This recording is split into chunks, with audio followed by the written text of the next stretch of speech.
সম্মানিত দর্শক শ্রোতা, আসসালামু আলাইকুম। চেঞ্জ টিভির ৫৪তম পর্ব বিসমিল্লাহির রহমানির রহিম বলে বক্তব্য শুরু করছি। সবার আগের বক্তব্য, আমরা প্রত্যেকেই মাস্ক পরার অভ্যাস করি, অন্যকে মাস্ক পরায় উৎসাহিত করি, এটুকু আবেদন। আজ ডিসেম্বর মাসের ৪ তারিখ ২০২০ এবং অগ্রহায়ণ মাসের ১৯ তারিখ ১৪২৭ বাংলা সন এবং সর্বশেষ তারিখ ১৮ই রবিউল সানি ১৪৪২ হিজরি। আজ শুক্রবার, বাদ জুমা অপরাহ্নে আপনারা এ বক্তব্য শুনছেন এবং ভবিষ্যতে শুনতে থাকবেন। এই ৫৪তম পর্বটি একটি ব্যতিক্রমধর্মী বা বিশেষ পর্ব। আমি তার সূচনাটা বলে দিই। চেঞ্জ টিভি জনপ্রিয় একটি ইন্টারনেট ভিত্তিক বা ইউটিউব ভিত্তিক টিভি চ্যানেল। তাদের অনুরোধে দ্বিমত নামক একটি অনুষ্ঠানমালা আজ প্রায় ১ বছর, সোয়া বছর যাবৎ চলছে। বিভিন্ন বিষয়ে আমি বক্তব্য রাখি। দ্বিমত নাম দেওয়া হয়েছিল এজন্য যে প্রতিষ্ঠিত মত বা প্রচলিত মত বা সরকার কর্তৃক প্রচারিত মতের সঙ্গে দ্বিমত, ভিন্ন মত পোষণ করার জন্যে, যাতে জনগণ উভয় পক্ষ শুনে সত্যটা বুঝতে পারেন। আজকেও কিছু কিছু বিষয়ে দ্বিমত তো থাকবেই, তবে একটু ভিন্নভাবে সাজানো। আজ ৪ ডিসেম্বর ২০২০ হলো আমি যেই দলের চেয়ারম্যান, বাংলাদেশ কল্যাণ পার্টি, তার প্রতিষ্ঠাবার্ষিকী এবং ১৩ বছর শেষ করে ১৪তম বর্ষে পদার্পণের দিন। এই দিনে চেঞ্জ টিভির দ্বিমত অনুষ্ঠানে আমি অনুরোধ করেছি। প্রত্যেকবার তারা অনুরোধ করেন, এবার আমি অনুরোধ করেছি। কি নিয়ে? বিষয় নিয়ে। যে আজকে আমি আমার বক্তব্যটা উপস্থাপন করব জনগণের উদ্দেশ্যে। মৌলিকভাবে কিছু রাজনৈতিক কথা, মৌলিকভাবে আমার রাজনৈতিক দর্শন বা আমরা কি চাই এবং আগামী দিনের করণীয় কী। তাই এটা একটু দীর্ঘ। আশা করি এই ৫৪ পর্ব আপনারা ধৈর্যের সঙ্গে শুনবেন, একবারে না পারেন দুইবারে শুনবেন এবং অন্যকে শুনতে উৎসাহিত করবেন। আমার শেষ বক্তব্য, বাংলাদেশ কল্যাণ পার্টির চেয়ারম্যান, আপনাদের সঙ্গে অনেক বিষয়ে সামনে এসে দাঁড়িয়েছি। আজকে বক্তব্য শোনার পর আপনাদের মতামত জানাতে চেষ্টা করবেন এবং আমাদের জন্য দোয়া রাখবেন। আপনাদের গঠনমূলক সমালোচনা আমাদের পথের পাথেয় হবে। আমার নম্বর 01841 499 499। এটা হোয়াটসঅ্যাপেও আছে। কথা বলতে না পারলে মেসেজ দেবেন, মেসেজটাই ভালো। আমরা চাই আপনাদের পরামর্শ নিয়ে এগিয়ে যেতে। কল্যাণ পার্টি আল্লাহর রহমতে গত ১ বছরে অনেক এগিয়েছে, বিস্তৃতি লাভ করেছে, আর একটু করতে চাই। এখন মূল বক্তব্যে আসি।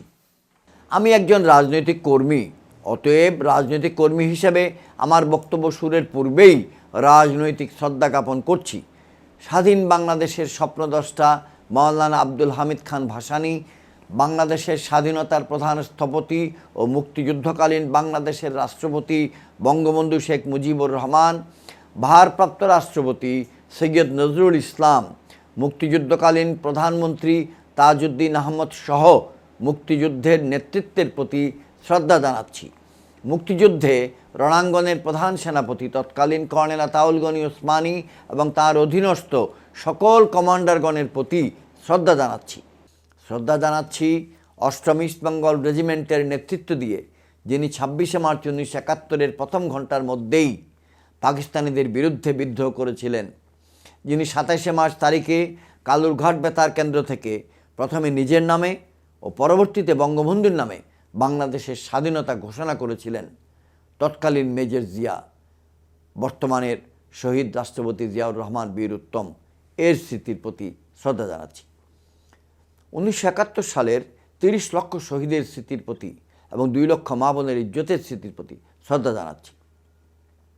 ডিসেম্বর 1971-এ বাংলাদেশের মুক্তিযুদ্ধের শেষ 13 দিনে মুক্তিযোদ্ধাগণের সাথে কাঁধে কাঁধ মিলিয়ে তৎকালীন হানাদার বাহিনীর বিরুদ্ধে রণাঙ্গনে বন্ধুপ্রতিম ভারতীয় সশস্ত্র বাহিনীর যে সকল সদস্য বাংলার মাটিতে রক্তদান করেছিলেন, প্রাণ দিয়েছিলেন, তাঁদের স্মৃতির প্রতিও সম্মান জানাচ্ছি। সমগ্র বাংলাদেশে জীবিত মুক্তিযোদ্ধাগণের প্রতি সম্মান জানাচ্ছি।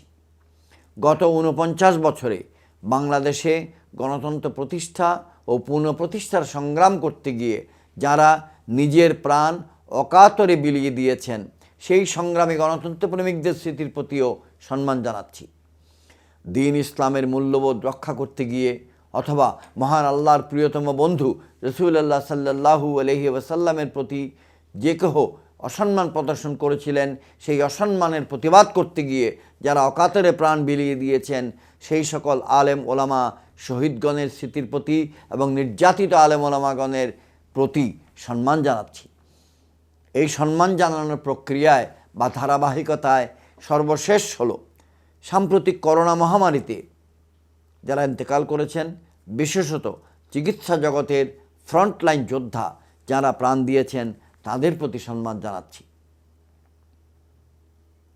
বাংলাদেশ কল্যাণ পার্টি প্রতিষ্ঠিত হয়েছিল 4 ডিসেম্বর 2007 সালে। প্রতিষ্ঠাকালে আমাদের একটি প্রতিশ্রুতি ছিল, আমাদের রাজনীতি হবে পরিবর্তনের জন্য, পলিটিক্স ফর চেঞ্জ। তাই আমাদের দলের মটো বা নীতিবাক্য হচ্ছে পরিবর্তনের জন্য রাজনীতি। আমরা বাংলাদেশের রাজনীতিতে গুণগত পরিবর্তনের লক্ষ্যেই দল করেছিলাম এবং এখনও সেই লক্ষ্যই ধারণ করি। অসুস্থ রাজনীতির বদলে সুস্থ রাজনীতির চর্চা করে বাংলাদেশের মানুষের কল্যাণ করার জন্যই আমরা দল করেছিলাম। সাংবিধানিক শান্তিপূর্ণ রাজনীতির কাঠামোর ভেতরে থেকেই আমরা পরিবর্তন আনতে চাই এবং পরিবর্তনের চূড়ান্ত লক্ষ্য হচ্ছে বাংলাদেশের একটি কল্যাণ রাষ্ট্র প্রতিষ্ঠা করা, ইংরেজিতে ওয়েলফেয়ার স্টেট।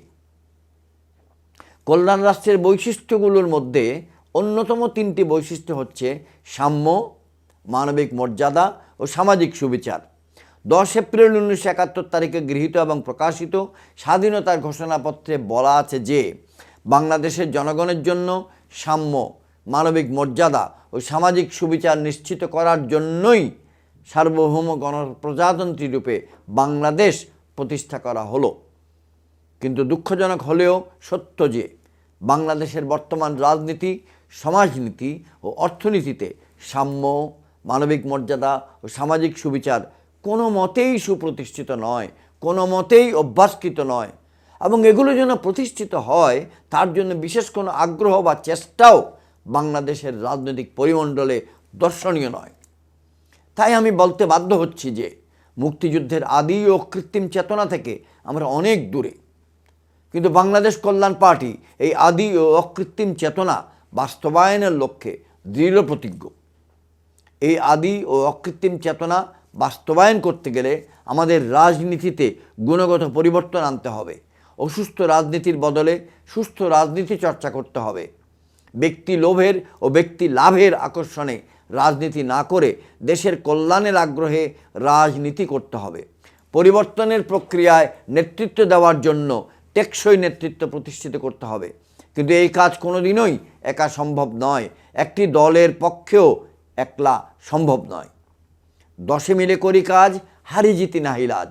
এই প্রাচীন বাংলা প্রবাদকে মনে রেখে বলতে চাই যে এই বিজয়ের মাসের দাবি হলো সমমনা ব্যক্তিগণ, সমমনা দলগুলো পারস্পরিকভাবে একতাবদ্ধ হয়ে লক্ষ্য অর্জনের জন্য কাজ করতে হবে। দল বা দলগুলোর বাইরে দেশপ্রেমিক সচেতন নাগরিকগণও যথাসম্ভব একতাবদ্ধ হয়ে লক্ষ্য অর্জনের জন্য কাজ করতে হবে। আজকের এই দিনে আমি বাংলাদেশের রাজনৈতিক অঙ্গনের সকল রাজনৈতিক দলগুলোর প্রতি এবং বাংলাদেশের আপামর সচেতন নাগরিক সমাজের প্রতি, বিশেষ করে সচেতন তরুণ সমাজের প্রতি এই আবেদন করছি। দেশে এখন ভৌত অবকাঠামোমূলক উন্নয়ন অবশ্যই দর্শনীয় এবং সেই উন্নয়ন দেশের সার্বিক অর্থনৈতিক উন্নতিতে ভূমিকা অবশ্যই রাখবে। সমগ্র পৃথিবী ডিজিটাল আচার আচরণে অভ্যস্ত হচ্ছে, ভার্চুয়াল জগতে কাজকর্ম করতে অভ্যস্ত হচ্ছে এবং বাংলাদেশও এই অঙ্গনে অনেক অগ্রগতি করেছে। 2020 সাল পৃথিবীর ইতিহাসে চিহ্নিত হয়ে থাকবে করোনা মহামারীর জন্য। এই করোনা মহামারী চলাকালেও বাংলাদেশের অর্থনীতিতে অন্য অনেক দেশের তুলনায় জিডিপি সম্মানজনক স্থানে থাকছে। সমাজের রন্ধ্রে রন্ধ্রে এখন দুর্নীতি বিস্তৃত। যেহেতু উচ্চ পর্যায়ের ব্যক্তিত্বগণ দুর্নীতিগ্রস্ত, সেহেতু তাদের পক্ষে দুর্নীতির বিরুদ্ধে নিঃশর্তভাবে কোনো সংগ্রাম পরিচালনা করা সম্ভব হয়ে ওঠেনি এবং যথাসম্ভব হবেও না। পরিস্থিতি এমনই দাঁড়িয়েছে যে দুর্নীতিগ্রস্ত নয় এমন লোক আবিষ্কার করা মুশকিল, কে দুর্নীতিগ্রস্ত নয় সেটা নির্ণয় করা মুশকিল। 1972 থেকে নিয়ে আজ অবধি বাংলাদেশ কোনোদিনই দুর্নীতিমুক্ত ছিল না, কিন্তু বর্তমানে যে ভয়াবহ পরিস্থিতি সৃষ্টি হয়েছে তার জন্য বর্তমান রাজনৈতিক সরকারই শতভাগ দায়ী। আরেকটি কথা, বাংলাদেশে নৈতিকতার প্রচণ্ড অভাব। নৈতিকতার সাথে ধর্মীয় মূল্যবোধের সম্পর্ক অবিচ্ছেদ্য। সরকার যেহেতু ধর্মীয় মূল্যবোধের শিক্ষাকে শিক্ষাঙ্গন থেকে দূরীভূত করেছে, ধর্মীয় মূল্যবোধের পরিবেশ নষ্ট করেছে, সেহেতু নৈতিকতাও ক্রমান্বয়ে অধঃপতনে গিয়েছে। বাংলাদেশের কিশোর ও তরুণ সমাজের একটি বিশাল অংশ দুর্নীতিগ্রস্ত পরিবেশে বেড়ে উঠতে এটাকেই স্বাভাবিক মনে করা শুরু করেছে।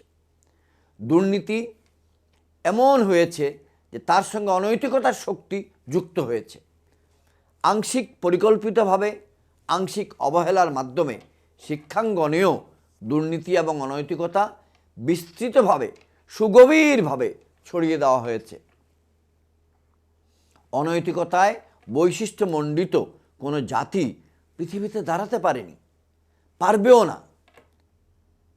কিন্তু বর্তমান সরকার নিজেরা 30শে ডিসেম্বর 2018 সালের নির্বাচনটিকে তার আগের রাতে হাইজ্যাক করার মাধ্যমে দুর্নীতি ও অনৈতিকতার চূড়ান্ত একটি উদাহরণ স্থাপন করেছেন।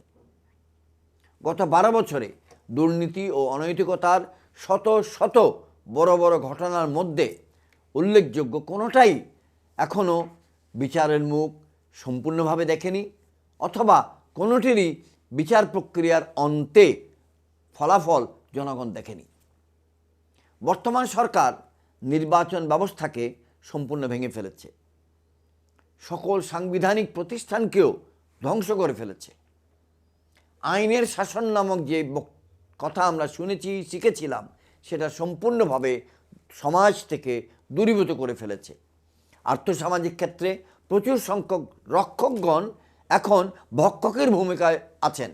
বাংলাদেশের সমাজকে এই দুর্নীতি ও অনৈতিকতার আবহ থেকে যদি উদ্ধার করতে গেলে শুধুমাত্র নৈতিকতা বান্ধব সরকার আসলেই হবে না, এর জন্য স্বল্পমেয়াদী ও দীর্ঘমেয়াদী পরিকল্পনা গ্রহণ করে তা বাস্তবায়ন করতে হবে।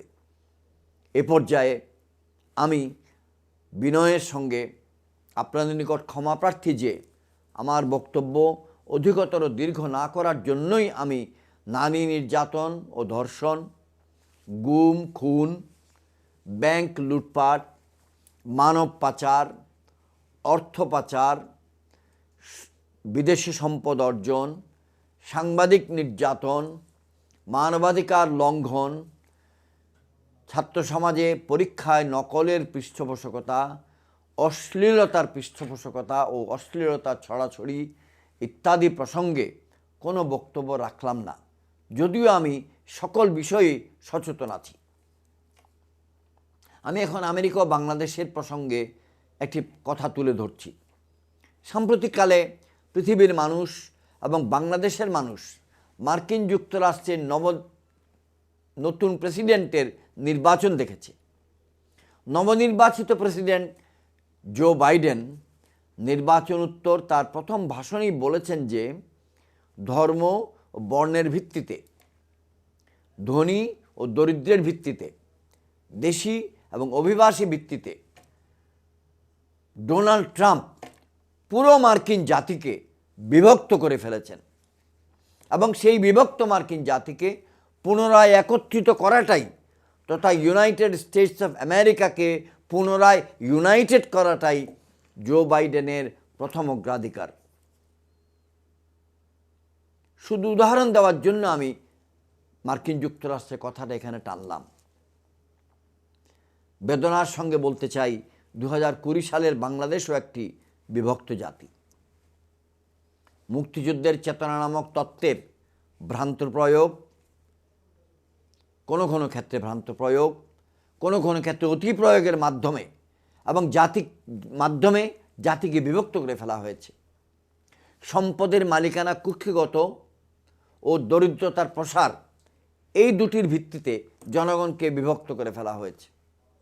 ধর্মীয় মূল্যবোধ লালনে আগ্রহী ও নৈতিকতা বান্ধব জনগোষ্ঠীকে একদিকে, নাস্তিকতা বান্ধব, অনৈতিকতা বান্ধব, অপসংস্কৃতি বান্ধব মানুষের আরেকটি গোষ্ঠীকে মুখোমুখি করিয়ে দিয়ে জাতিকে বিভক্ত করা হয়েছে। প্রশাসনের মধ্যেও, বিভিন্ন পেশাজীবীগণের মধ্যেও সরকারপন্থী একটি সুবিধাবাদী শ্রেণী সৃষ্টি করে প্রশাসনিক কর্মকর্তা ও পেশাজীবীগণকে জনগণের আশা আকাঙ্ক্ষার বিপরীতমুখী করে ফেলা হয়েছে। আন্তর্জাতিক অঙ্গন তথা আঞ্চলিক অঙ্গনে বিদেশি রাষ্ট্র ও প্রতিবেশী রাষ্ট্রগণের সঙ্গে সম্পর্কের কাঠামো এমনই করা হয়েছে যে বাংলাদেশিগণ আজ বিভক্ত। এক অংশ অবশ্যই আল্লাহর রহমতে বড় অংশ বাংলাদেশ প্রেমিক এবং আরেকটি অংশ যেটি মহান আল্লাহর দয়ায় এখনও ক্ষুদ্র আছে, তারা অন্য দেশ প্রেমিক। এই বিভক্ত জাতিকে একতাবদ্ধ করা অতি জরুরি। জাতিকে একতাবদ্ধ করার এই মহৎ ও গুরুত্বপূর্ণ কাজটিও একা কোনো ব্যক্তির পক্ষে বা কোনো একটি দলের পক্ষে করা সম্ভব নয়।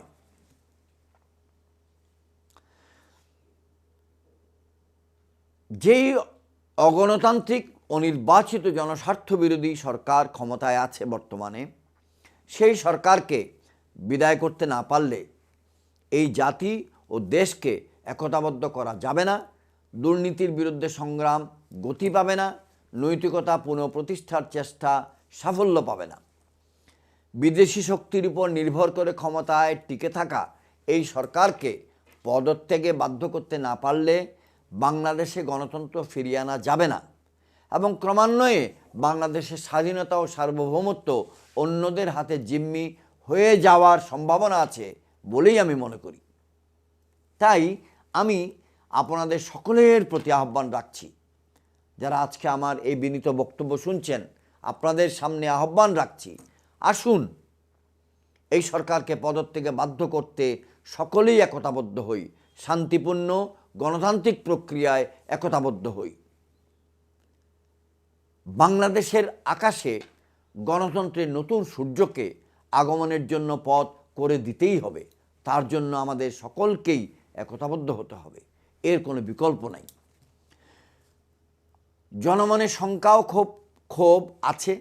এ প্রসঙ্গে আমাকে অবশ্যই উল্লেখ করতে হবে যে বাংলাদেশের মানুষ অনেক ধৈর্যশীল, অনেক উদার এবং অনেক সহনশীল। কিন্তু গত বছরগুলোতে অত্যাচারে, নিপীড়নে, নির্যাতনীয় বঞ্চনার কারণে সমাজের সকল স্তরের সকল পেশার মানুষই আগামী দিনের বাংলাদেশের নিরাপত্তা নিয়ে, বাংলাদেশের অর্থনৈতিক স্বার্থ নিয়ে এবং নিজেদের আগামী দিনের কল্যাণ নিয়ে, অস্তিত্ব নিয়ে বিক্ষুব্ধ ও শঙ্কিত। এছাড়াও নির্দ্বিধায় বলা যায় যে বাংলাদেশে এই মুহূর্তে রাজনীতির অঙ্গন সহ সকল অঙ্গনেই সৎ ও দক্ষ নেতৃত্বের সংকট বিরাজমান।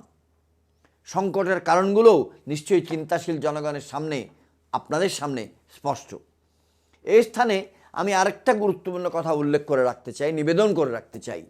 গত 12 বছর যাবৎ যেই রাজনৈতিক আবহ সৃষ্টি হয়েছে, যেই সাংবিধানিক সংশোধনীসমূহ আনা হয়েছে, যেই প্রশাসনিক ব্যবস্থা কায়েম করা হয়েছে, সেগুলোর পরিপ্রেক্ষিতে আমার মূল্যায়ন হচ্ছে বাংলাদেশে শান্তিপূর্ণ গণতান্ত্রিক পদ্ধতিতে সরকার পরিবর্তনের পথগুলো এই সরকার নিজেই বন্ধ করে দিয়েছে। অতএব এই সংকট থেকে উত্তরণ করার জন্যে সমমনাদের একতা প্রয়োজন। আমি সেই আহ্বান রাখছি। আমি আহ্বান রাখছি দুর্নীতিমুক্ত নেতৃত্বের অধীনে একতাবদ্ধ হওয়ার জন্যে। আজকের এই দিনে আমি বাংলাদেশের রাজনৈতিক অঙ্গনের সকল রাজনৈতিক দলগুলির প্রতি এবং বাংলাদেশের আপামর সচেতন নাগরিক সমাজের প্রতি, বিশেষ করে সচেতন তরুণ সমাজের প্রতি এই আবেদন রাখছি, এই জাতিকে পুনরায় একতাবদ্ধ করার সংগ্রামে যুক্ত হতে।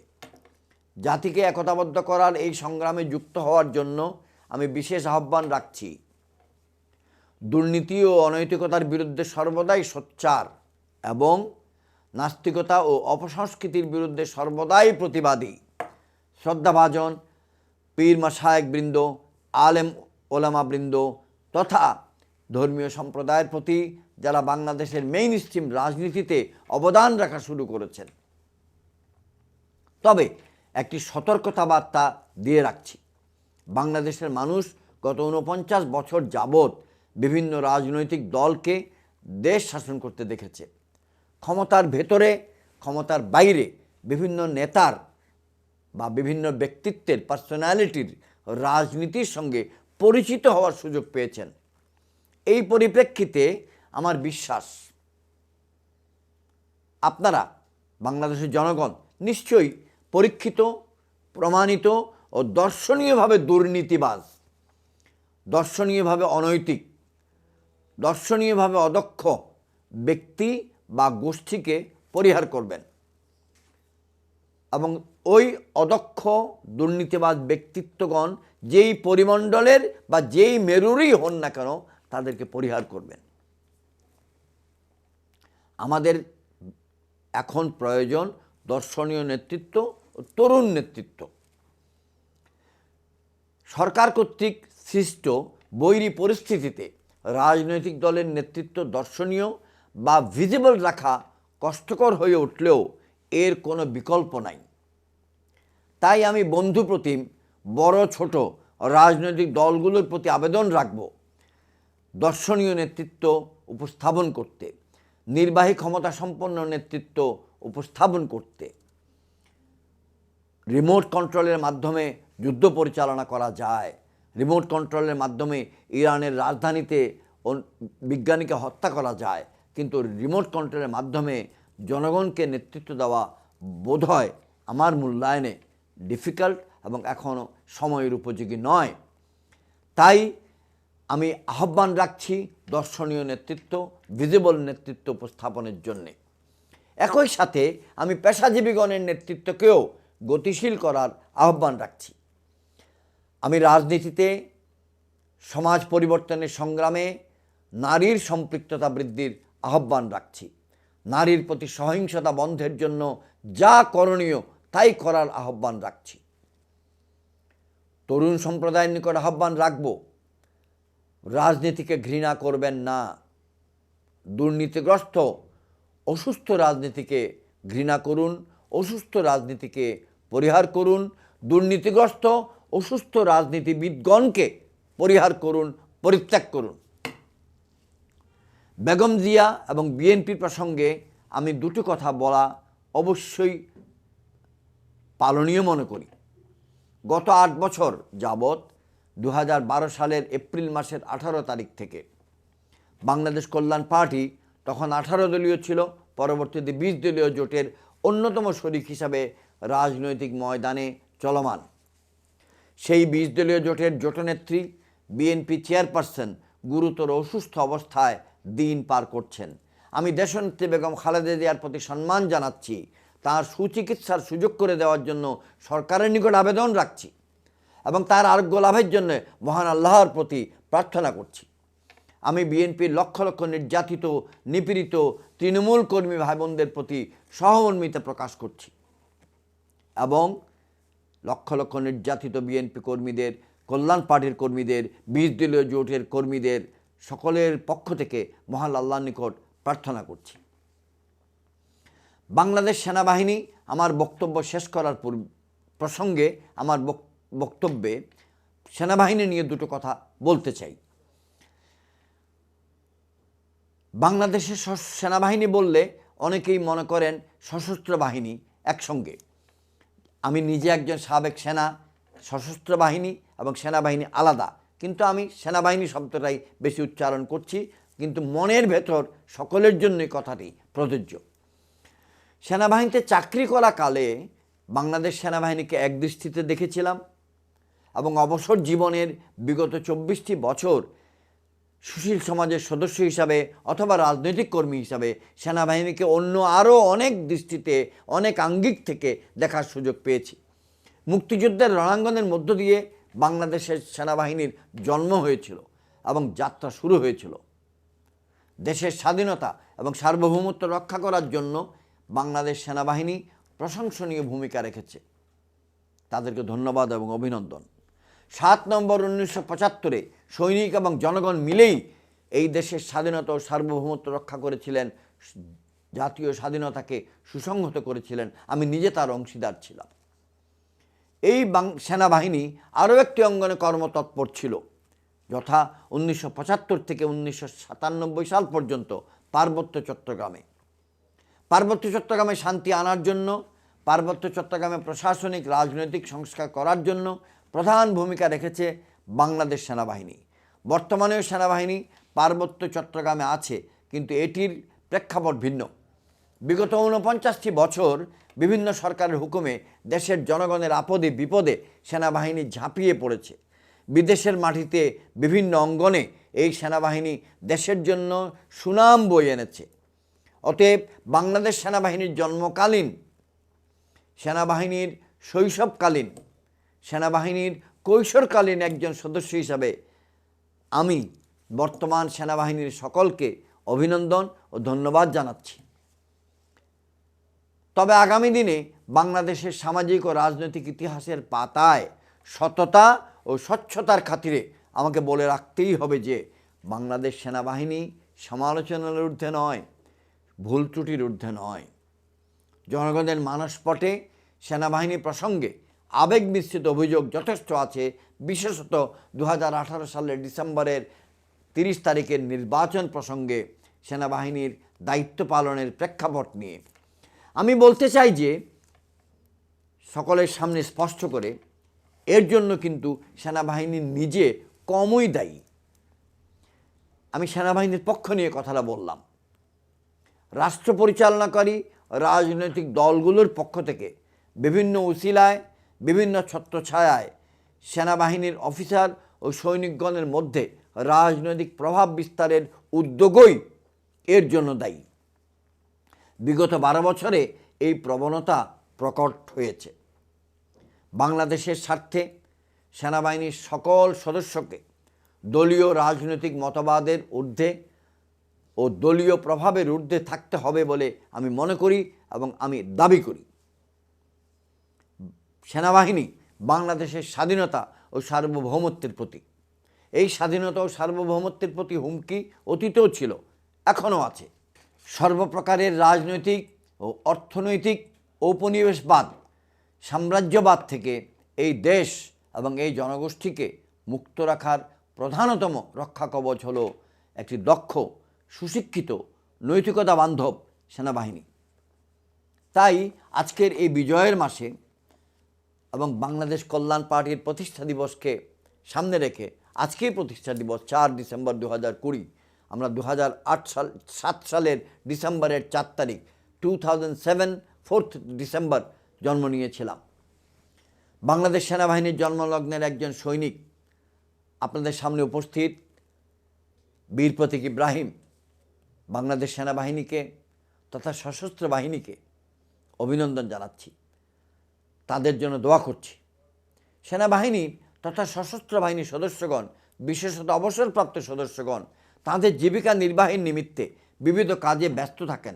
এটা যেমন সত্য, তেমনই সত্য যে তাদের ব্যক্তিগত ও প্রাতিষ্ঠানিক আত্মসম্মানবোধ অন্য যে কোনো পেশার তুলনায় একটি ভিন্ন মাত্রার ও ভিন্ন উচ্চতার। সেই ব্যক্তিগত ও প্রাতিষ্ঠানিক আত্মসম্মানবোধ রক্ষা করার কাজে আমি বাংলাদেশের সকল প্রতিষ্ঠানের, সকল জনগণের, সকল বাহিনীর সহযোগিতা কামনা করি।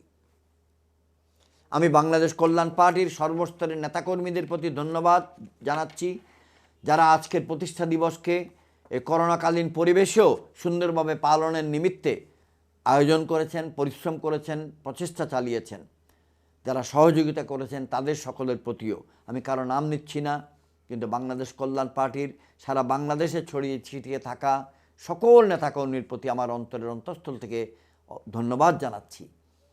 আমরা প্রত্যেকের জন্য এই বিপদকালীন সময়ে প্রার্থনা করি। বিশেষ করে বাংলাদেশের সাংবাদিক মহলকে আমার পক্ষ থেকে সর্বশেষ অভিনন্দন জানাচ্ছি। আল্লাহ হাফেজ।